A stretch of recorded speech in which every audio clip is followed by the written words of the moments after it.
આજે નડિયાદ મહાનગરપાલિકાના ward number 12ના મધ્યસ્થ ચૂંટણી કાર્યાલયનો શુભારંભ થવા જઈ રહ્યો છે.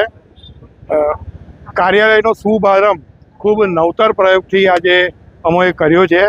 આજે 11 જે આ વખત પહેલી વખત મતદાન કરવા જઈ રહ્યા છે તેવા નવયુવાન અને નવયુવતીઓને અહીં બોલાવી તેઓનું ભારતીય જનતા પાર્ટીનું ખેસ પહેરાવી સ્વાગત કરી અને તેઓને ભારતીય જનતા પાર્ટીમાં જોડ્યા અને તેઓના હાથે દીપ પ્રાગટ્ય કરી અને કાર્યાલયનો શુભારંભ કરાવવા જઈ રહ્યા છે. આજે કર્યો છે.